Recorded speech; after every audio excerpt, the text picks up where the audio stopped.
अब क्या समझाया पूज्य गुरुदेव भगवान ने, किस प्रकार से हमारे ऊपर वो तत्व भेद की दया होगी, गुरु हमारे ऊपर रजा करेगा, मेहर करेगा। और किस प्रकार से सुनील भाई आप भी अगर इन फॉर्मूलों को अपनाओगे तो आपके ऊपर भी गुरुदेव भगवान दया कर देंगे ज्ञान योग की, आपको भी सारी चीजें समझ में आ जाएंगी जो हमारे समझ में आ गई। हमने अलग से कोई ट्यूशन थोड़ी किया कहीं जाकर, बस साथ संगति में बैठे परमात्मा को परमेश्वर माना और परमात्मा के विधान अनुसार उनको परमेश्वर मानकर वो सारी क्रिया की। वैसे पाती पंच पोप कर पूजा, देव निरंजन और न दूजा। अपने गुरु को परमेश्वर मानकर 5 दीपक वाली थाल के साथ रोजाना सुबह शाम उनकी आरती उतारते हैं। आरती के समय गीता अध्याय 3 श्लोक 13 के अनुसार उनको परमेश्वर मानकर भोग लगाते हैं। उसके बाद वो पाप रहित भोजन खाते हैं जिससे हमारे पाप कर्मों का नाश होता है, सद्बुद्धि आती है, आत्म निर्मल होती है। सुबह शाम रोजाना गुरुदेव भगवान को सिंहासन पर विराजमान करके पहले दूध से उनके चरण कमल धोते हैं, फिर जल राम से धोते हैं, फिर उसका अमृत पान करते हैं, सद्बुद्धि आती है। अरे द्वापर में पांडवों का यज्ञ था और 5 पांडव श्री कृष्ण जी जाकर शुपथ रूप में कबीर भगवान जो बैठे थे द्वापर में करुणा में ऋषि के नाम से आए हुए थे, उनको ले आए। अब परमात्मा अपने भगत की भूमिका कर रहे थे। ऐसे ही लंबे लंबे बाल, छोटी छोटी दाढ़ी मूछ वगैरह, फटे पुराने से कपड़े, पैरों में जूतियां, ऐसे ही जैसे एक आम आदमी होता है कोई भेड़ बकरी को चराने वाला। तो परमात्मा जी आ गए, वहां पर बैठ गए सिंहासन पर और द्रौपदी ने भाई बढ़िया खाना बना दिया अपने हाथों से, 56 प्रकार का, कचौड़ी पकौड़ी, दही बड़े, जलेबी, खीर, खांड, भोजन, हलवा सब बना दिया। अब परमात्मा ने क्या किया? परमात्मा तो मन का खोट निकालता भैया। उस समय तक परमात्मा का आशीर्वाद नहीं फलता जब तक भगत निरअभिमानी और जो है बिल्कुल अधीन ना हो जाए। उस समय तक परमात्मा का आशीर्वाद काम नहीं करेगा, चाहे सिर पे हाथ रख दो 50। और आश्रमों में जो भाई बहन सिर पर हाथ रखवा रहे हैं, किसी के ऊपर भी वो गुरु का आशीर्वाद काम नहीं कर रहा, किसी की बुद्धि ऑन नहीं हो रही। ये विधान है परमात्मा का। चाहे 50 बार हाथ रख दो, नहीं काम करेगा वो हाथ, वो वचन ही काम नहीं करेगा। चाहे 50 बार बोल दो गुरु जी कि जा बेटा तेरा काम हो जाएगा, अगर वो भगत मर्यादा में नहीं है, गुरु को परमात्मा नहीं मानता है, तो वो काम नहीं होगा। हो गया तो उसका संस्कार, नहीं तो नहीं होगा। जैसे शेख तकी की लड़की को उस कब्र से बाहर निकाला गया और लड़की को बाहर निकालकर इसी कबीर भगवान ने क्या कहा 2 बार? एक शेख तकी की लड़की जिंदा हो जा, लड़की जिंदा नहीं हुई। ऐ शेख तकी की लड़की जिंदा हो जा, लड़की जिंदा नहीं हुई। अरे वचन तो वही भगवान बोल रहा था और वही वचन थे, 2 बार वचन फेल हो गए, नहीं जिंदा हुई। एक उदाहरण पेश किया परमात्मा ने कि जब तक वो परमात्मा अपने हृदय से, जब तक खुद अपनी इच्छा से कोई वचन नहीं निकालेगा, कोई आशीर्वाद नहीं देगा, वो आशीर्वाद काम नहीं करेगा। राजा सिकंदर लोदी अगर परमात्मा अपने गुरु की गर्दन को कटवा के और उसको अधीन ना बनाते तो राजा सिकंदर लोदी का जलन का रोग ठीक नहीं होता, वो दिया हुआ आशीर्वाद भी काम नहीं करता। तो परमात्मा ने पहले उसको अधीन बनाया, निरअभिमानी बनाया, और गर्दन कटने के बाद वो डर गया कि अब मुझे कबीर जी श्राप देंगे, वो तो पहुंचे हुए संत हैं। वो डर गया और जब परमात्मा आए तो अधीन होकर मुकेट समय दंड प्रणाम किया, तब परमात्मा ने आशीर्वाद दिया तो वो आशीर्वाद काम किया। तो इसी प्रकार भगत जब तक अधीन नहीं होगा, निरअभिमानी नहीं होगा, गुरु को परमात्मा नहीं मानेगा, ये बात बनेगी नहीं। तो परमेश्वर का चरणामृत पीने से, उनके चरण कमल धो धो के पीने से, उनको परमेश्वर मानकर, तब हमारे को सद्बुद्धि आएगी, हमारे मन का दोष दूर होगा। और मन का दोष यही है कि आपने गुरु को तो मान रखा गुरु, और दाढ़ी मूछ वाली फोटो को आपने कबीर भगवान मान रखा है, यानी गुरु को तो आपने नीचे की श्रेणी में ले रखा है और कागज के टुकड़े कबीर के नकली फोटो को आपने भगवान बना दिया।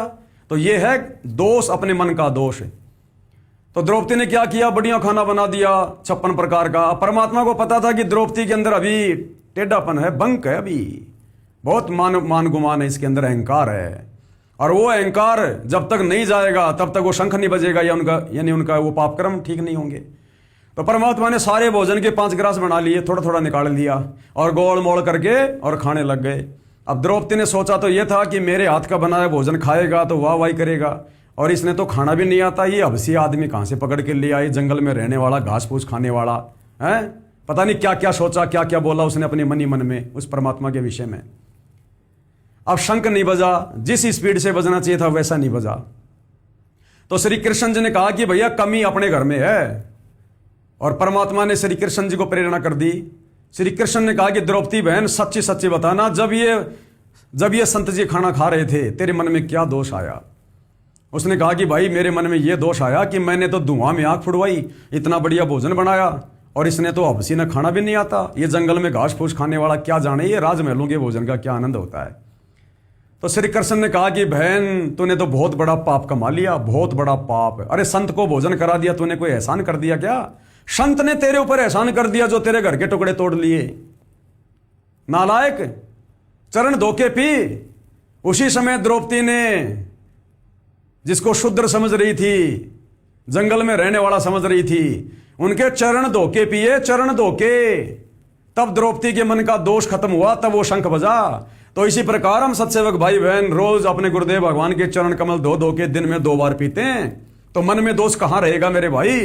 आप शतलोक आश्रम वाले जब गुरु को परमेश्वर मानकर दाढ़ी मूछ वाली कबीर के नकली फोटो को घर से बाहर निकाल कर बाकी और 4 फोटों को गरीबदास जी, दादा गुरु जी, पंडित चिदानंद जी, इन सब की फोटो को घर से बाहर निकालो, दरबार से बाहर निकालो और एकमात्र अपने गुरुदेव को अपने इष्ट रूप में विराजमान करो। और ये कबीर प्रकट दिवस मनाना छोड़ दो, गरीबदास जी का बौद्ध दिवस मनाना छोड़ दो। अपने गुरु के अलावा किसी को दंडवत मत करो। अपने गुरु का 8 सितंबर के दिन सतगुरु प्रकट दिवस मनाओ। तब मेरे भाई ये मन का दोष दूर होगा, तब आपको गुरु में भगवान नजर आएगा, ऐसे नहीं आएगा। तो क्या कह रहे हैं परमपिता परमेश्वर जी? शब्द पुकार पुकार कहत है कर लो संतन साथा। शब्द पुकार पुकार कहत है कर लो संतन साथा। सेवा बंदगी करो सतगुरु की काल नवावे माथा। गुरु समान नहीं दाता रे जग में, गुरु समान नहीं दाता। अरे जब गुरु के समान कोई दाता ही नहीं है, दाता यानी भगवान है, फिर ये जून के महीने में कबीर प्रकट दिवस है क्यों मेरे भाई? अब तुम कहोगे गुरुजी मना रहे हैं। अरे गुरुजी तो उस समय तक मनाएंगे जब तक तुम गुरु को दाता नहीं मानोगे, जब तक तुम गुरु को भगवान नहीं मानोगे। गुरु तो 12वें पंथ का अंतिम गुरु है, गुरु तो 12वें पंथ वाली भक्ति करवाएगा। नालायकों, समझना तुम लोगों ने था 11 साल तक जेल में बैठकर गुरु ने यही तो मौका दिया था, परीक्षा का समय था कि नालायकों 12वें पंथ से निकलकर, आश्रम से निकलकर साथ संगति से जुड़ जाओ। यदि मैं वापस आ गया एक बार आश्रम में, फिर तुम कभी भी साथ संगति से नहीं जुड़ पाओगे, फिर तुम कभी भी वापस इस काल के जाल 12वें पंथ से बाहर नहीं निकल पाओगे। तो ये मौका तुम भाई बहनों ने, आश्रम वालों ने खो दिया, गवा दिया मेरे भाई। तो सेवा बंदगी करो सतगुरु की। अब सतगुरु की सेवा क्या है ये साथ संगत वालों से पूछो, बंदगी क्या है ये भी साथ संगत वालों से पूछो, क्योंकि तुम तो ढंग से बंदगी भी नहीं कर रहे। सेवा तो तुम कर रहे हो जगत की, संसार की, बेगार। तुम तो बंदगी भी ढंग से नहीं कर रहे कि गुरु की बंदगी, गुरु की भक्ति कैसे की जाती है, गुरु को कैसे प्रसन्न किया जाता है, वो भी साथ संगति में है। फिर क्या होगा? काल नवावे माथा। उसके बाद में काल उन भक्तों के आगे निष्क्रिय हो जाएगा। उसके बाद निष्क्रिय होने का मतलब है फिर ये काल, काम क्रोध मोह लोभ अहंकार, ये उस भगत के ऊपर जाल नहीं डाल पाएगा। काल नवावे माथा, काल अपना सिर झुका देगा सतगुरु के सच्चे सेवक के आगे। फिर ये विषय वासना उस भगत को दुखी नहीं करेगी। यही कारण है कि साथ संगति में युवा भक्तों ने संकल्प दीक्षा लेकर, जहां आश्रम से जुड़े भगत सार शब्द लेकर भी सेक्स को नहीं छोड़ पा रहे, संभोग क्रिया नहीं छोड़ पा रहे, विषय वासनाओं के गुलाम बने हुए हैं। और साथ संगति में संकल्प दीक्षा लेकर भगत भाई बहन शादी करने का विचार त्याग दिया, शादी करने का विचार त्याग दिया। और जिनकी शादी हो गई उन्होंने उसके बाद फिर विषय वासना का वो गंदा खेल खेलना छोड़ दिया, त्याग दिया। क्यों? क्योंकि सतगुरु की सच्ची सेवा और बंदगी सतगुरु को परमेश्वर मानकर करने से फिर काल नवावे माथा, फिर काल उस भगत के ऊपर हावी नहीं होता, फिर सतगुरु उस भगत पर आशीर्वाद बना देता है, मेहर बना देता है। तो सतगुरु का विशेष आशीर्वाद, विशेष मेहर मोक्ष प्राप्ति के मार्ग में वर्तमान में यथार्थ 13वें कबीर पंथ जो सतगुरु रामपाल जी ने ही चलवाया है अपनी नौतम सुरति से, अपनी आत्मा से, उस साथ संगति से जुड़कर भाई बहन दृढ़ता के साथ भक्ति कर रहे हैं। फिर आगे इसी शब्द में लास्ट में क्या कहा पूज्य गुरुदेव भगवान ने? कहे कबीर सुनो भाई धर्मन सकल कर्म कुट जोता। कहे कबीर सुनो भाई धर्मन सकल कर्म कट जाता। कबीर परमेश्वर कह रहे हैं भाई धर्मदास ध्यान से सुन ले। धर्मदास के माध्यम से हम पिछली पीढ़ी वालों को संदेशा है, सकल कर्म कट जाता। कौन से कर्म? जो कर्म इस काल ने लगा रखे हैं।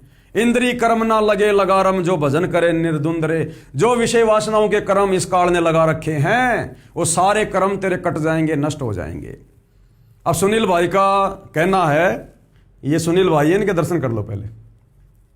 सुनील भाई का कहना है जो सतलोक आश्रम से जुड़े हैं 12वें पंथ से, इनका कहना कि ये सात संगति वाले विषय वासना केवल इसी के पीछे लगे हुए हैं। अरे विषय वासनाएं थोड़ी है ये कर्म, कर्म तो बहुत सारे हैं, और भी इंद्रियां हैं जिनसे ये कर्म होते हैं। बिल्कुल सही बात है, बिल्कुल सही बात है। अब कोई बच्चा पहली क्लास में पढ़ेगा तो पहली क्लास के गुण गाएगा, पहली क्लास के फिर दूसरी में हो जाएगा, दूसरी के गुण गाएगा। अब सुनील भाई, जब तक बच्चा पहली कक्षा को पास नहीं करेगा दूसरी में कैसे जाएगा, दूसरी को पास नहीं करेगा तो तीसरी में कैसे जाएगा। इसलिए हम सत्सेवक भाई बहन गुरु आशीर्वाद से पूरी कक्षाएं पार कर चुके हैं, बीए एमए कर चुके हैं, हम पीएचडी में बैठे हैं, पीएचडी में। अब जो बच्चे जो पहली कक्षा में हैं, पहली कक्षा से दूसरी में तीसरी में आ रहे हैं, 10वीं तक के बच्चों को समझाना पड़ता है, बताना पड़ता है कैसे विषय वासनाओं पर, इन विषय वासनाओं को त्यागने को लेकर हम सत्सेवक भाई बहन गुरु के निमित्त बनकर बार बार संदेशा इसलिए दे रहे हैं कि जब तक आप भक्ति मार्ग में बाधक जो पहली सीढ़ी है, काल का सबसे कमजोर शत्रु है विषय वासना। सुनील भाई, इस विषय वासना को, रजोगुण को गुरुदेव ने 5 विकारों में सबसे कमजोर शत्रु बताया। और जो भगत सार शब्द सार नाम लेकर भी सबसे कमजोर शत्रु पर विजय प्राप्त नहीं कर पा रहा है तो आगे वाले शत्रुओं को कैसे जीतेगा। अपने एक शब्द में गुरुदेव भगवान ने बताया कि ये सीरियल वाइज खत्म होते हैं विकार। जब तक सबसे पहला विकार है काम, रजोगुण, जब तक ये खत्म नहीं होगा इसके बाद वाले खत्म नहीं होंगे। परमेश्वर की वाणी है, काम तजे तो क्रोध न छूटे, काम तजे तो क्रोध न छूटे, और क्रोध छूटे तो लोभा, और लोभ तजे तो आशा बढ़ जा, ये मान बढ़ाई शोभा। सबसे पहले तो रजोगुण को त्यागना पड़ेगा। रजोगुण को त्याग दिया किसी ने, काम तजे तो ये क्रोध ना छूटे। अगर किसी ने विषय वासना त्याग दी तो परमात्मा कहते हैं फिर ये क्रोध उससे भी ज्यादा शत्रु है। काम वासना में 10,000 हाथियों जितना बल है, और इस क्रोध में 20,000 हाथियों जितना बल है। तो परमात्मा कहते हैं कि काम तजे तो ये क्रोध ना छूटे। और मान लो किसी ने उस क्रोध के ऊपर भी विजय प्राप्त कर ली तो कहते हैं काम तजे तो क्रोध न छूटे, और क्रोध छूटे तो लोभा। अगर वो क्रोध छोड़ दिया तो फिर लोभ लालच घेर लेगा उसको काल प्रेरणा से। और लोभ तजे तो आशा बढ़ जा, फिर सांसारिक चीजों को इकट्ठा करने की, संग्रह करने की, प्राप्त करने की इच्छा जागृत हो जाएगी।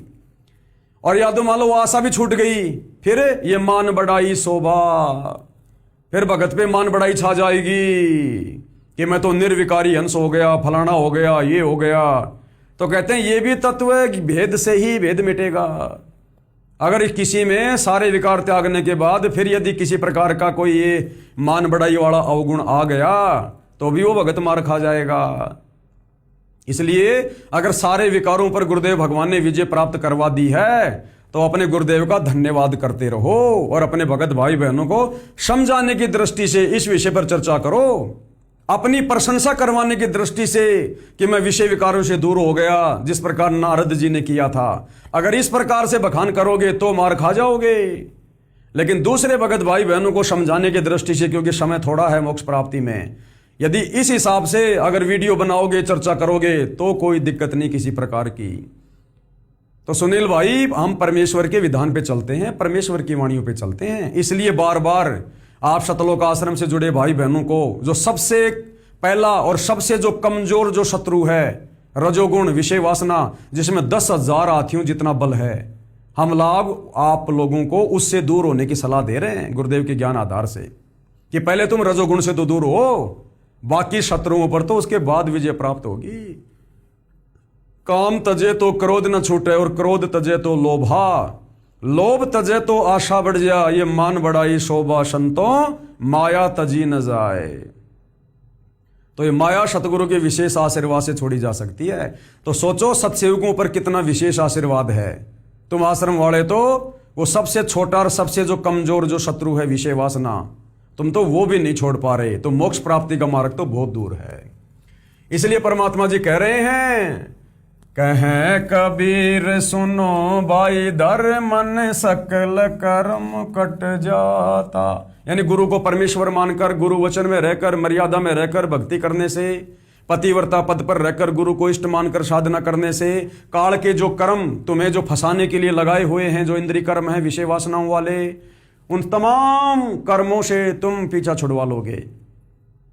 आज हम सत्सेवक भाई बहन बाहर का खाना नहीं खाते, किसी होटल का, ढाबे का, रेस्टोरेंट का खाना नहीं खा सकते, खाते नहीं हम कई वर्षों से। समोसा, ये कचौरी, चाउमीन, बर्गर, पिज्जा कुछ नहीं खाते बाहर का। पानी पतासी भी नहीं खाते सत्सेवक भाई बहन बाहर की, पानी पतासी भी। बाहर का पानी भी बड़ी मुश्किल से पीते हैं, बोतल लेके, अपने घर से लेके जाते हैं, जा भी जाते हैं। इसलिए हम कई रिश्तेदारियों में नहीं जाते, जाते हैं तो वहां का पानी भी नहीं पीते, रिश्तेदारों का पानी भी नहीं पीते हम, खाना तो बहुत दूर की बात है।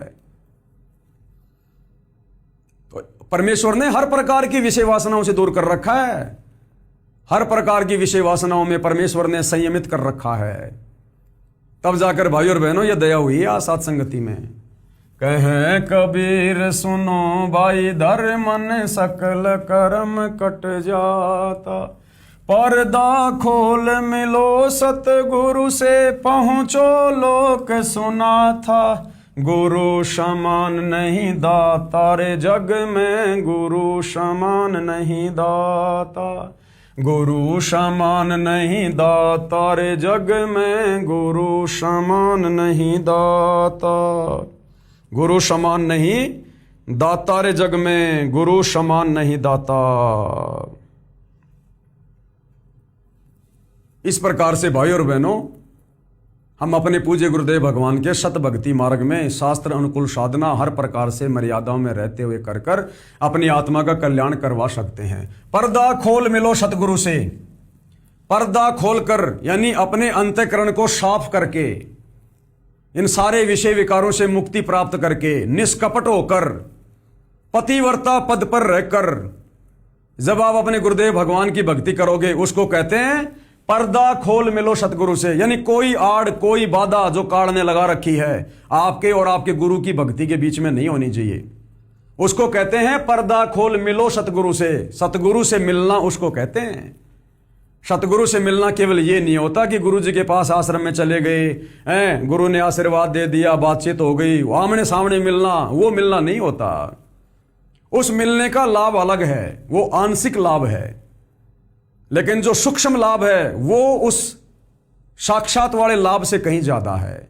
जैसे एक तो हम इस प्रथम मंत्र का जाप बोल बोल के करते हैं, और उसी प्रथम मंत्र का जाप यदि हम मानसिक रूप से करेंगे तो उससे कई हजार गुना ज्यादा हमें लाभ मिलेगा।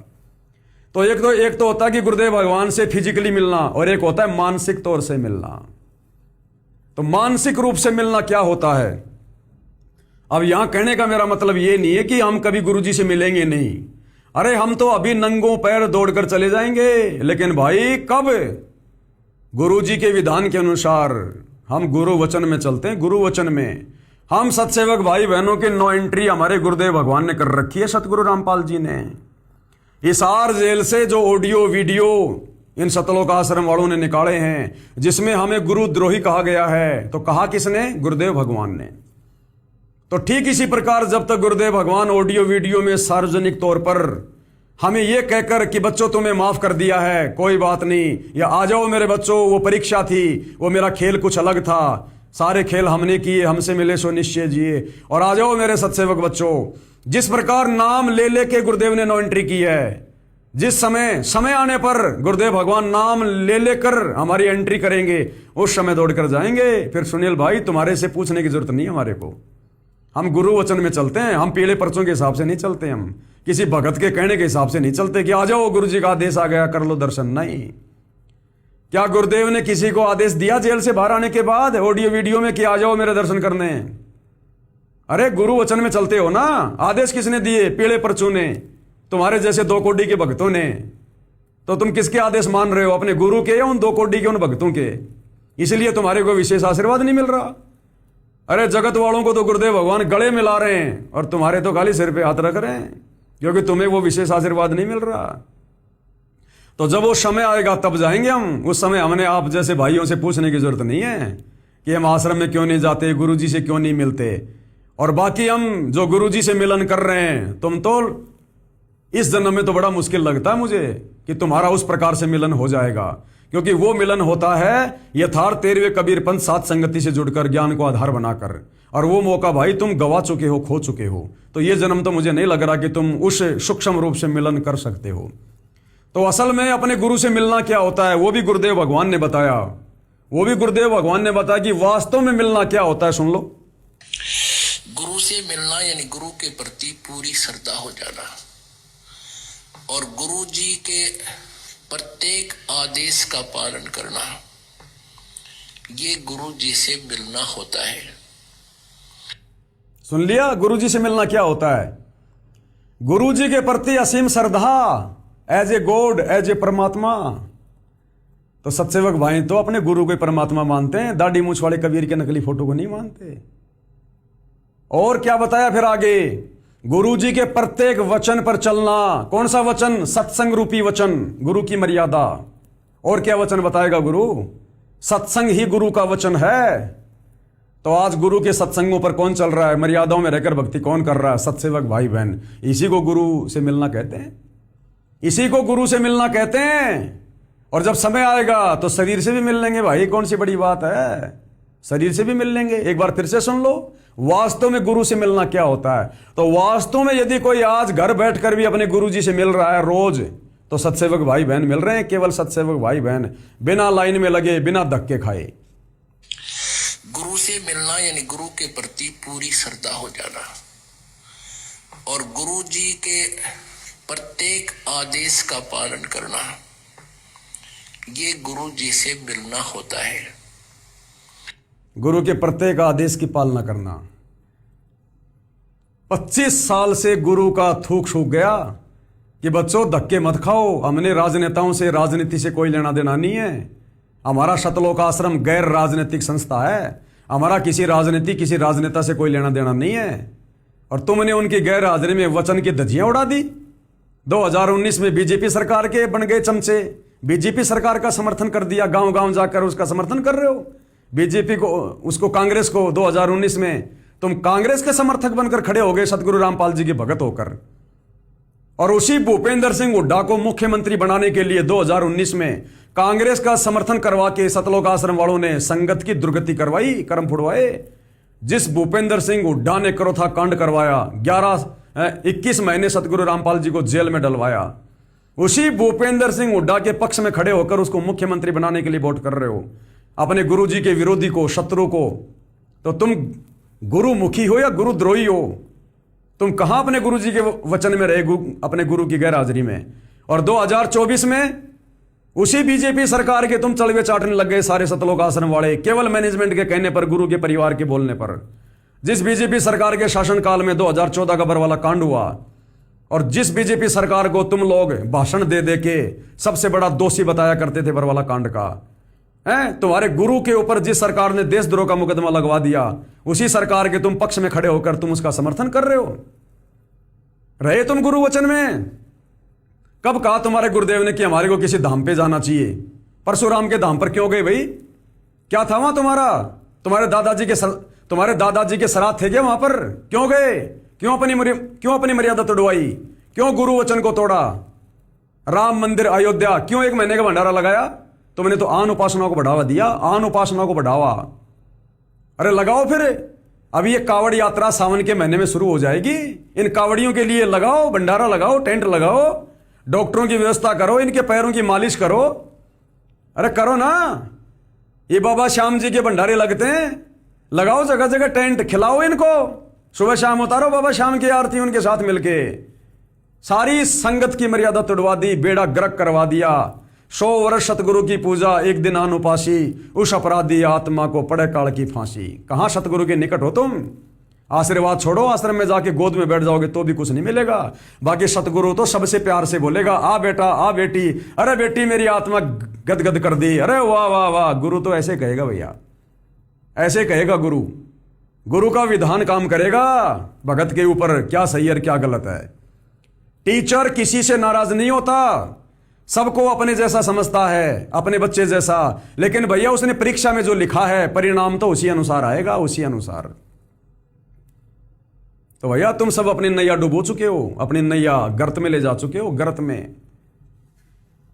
तो कहते पर्दा खोल मिलो सतगुरु से, यानी सारे वो कपट भाव दूर करके अपने गुरु से एक ही भाव होके कि मेरे गुरु के अलावा और कोई परमात्मा नहीं, कोई परमेश्वर नहीं, और गुरु के अलावा शौपन में भी मैं किसी धाम पे नहीं जाऊंगा, किसी की जयंती में नहीं जाऊंगा, किसी आन उपासना के भंडारे में मैं कोई सहयोग नहीं करूंगा।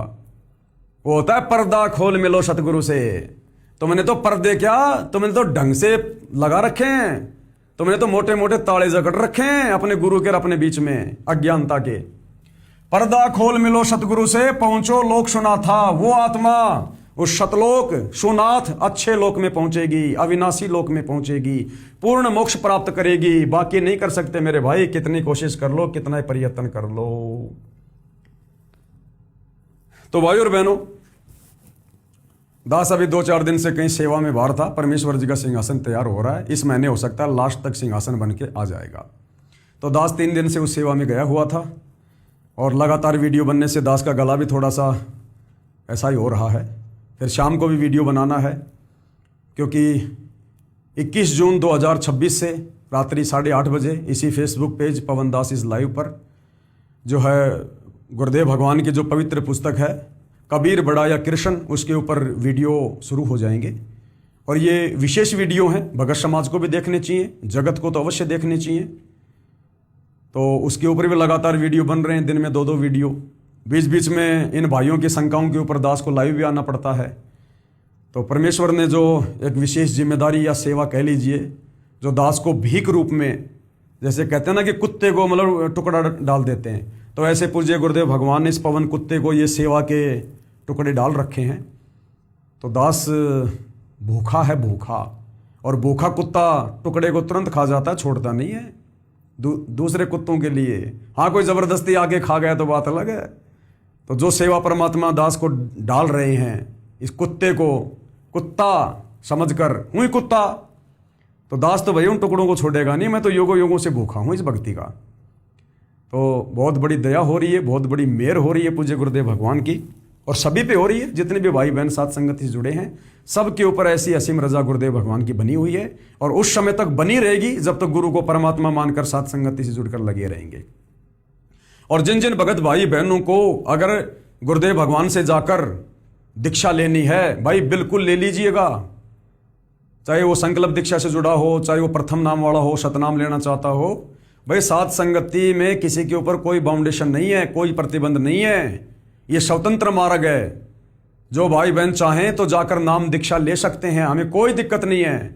बस नाम दीक्षा लेकर वापस अपने घर आ जाओ, और जो मर्यादा साथ संगति में बताई जा रही है उन मर्यादाओं में रहकर अपनी भक्ति करो। मैं किसी को मना नहीं करता, ना मैंने किसी को मना किया। मैं केवल गुरुदेव का विधान बताता हूँ कि वर्तमान में जो परिस्थितियाँ थोड़ी सी हमारे प्रतिकूल हैं, क्योंकि 2.5 महीने होने को आए, गुरुदेव ने अभी तक साथ संगति का जिक्र नहीं किया।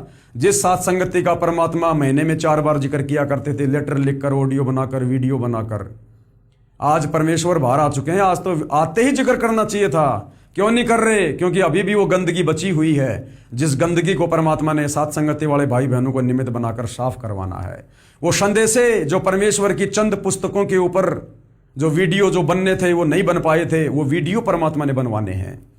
क्योंकि एक बार यदि हम आश्रमों में चले गए और एक बार यदि गुरुदेव भगवान ने जिसकी गलती है उसको डांट दिया या जैसा भी है, उसके बाद ये वीडियो नहीं बन पाएंगे जिस भाव से आज परमात्मा बनवा रहे हैं।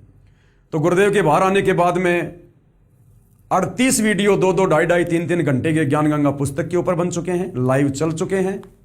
और अब कम से कम 50 वीडियो ये कबीर बड़ा या कृष्ण इस पवित्र पुस्तक के ऊपर 2-2, 3-3 घंटे के ये बन रहे हैं। तो ये भगत भाई बहनों ने जरूर देखने चाहिए। फिर आगे परमात्मा जैसे भी सेवा देते रहेंगे, दास करता रहेगा। मालिक का कुत्ता, मालिक का गुलाम, ये पवन दास, आप भाई बहनों का नौकर, आप लोगों के चरणों की धूल, आप लोगों की सेवा में अपने गुरुदेव भगवान अपने पिताजी के आशीर्वाद से सेवा में लगा रहेगा। बाकी नाम दीक्षा लेना कोई गुनाह नहीं है।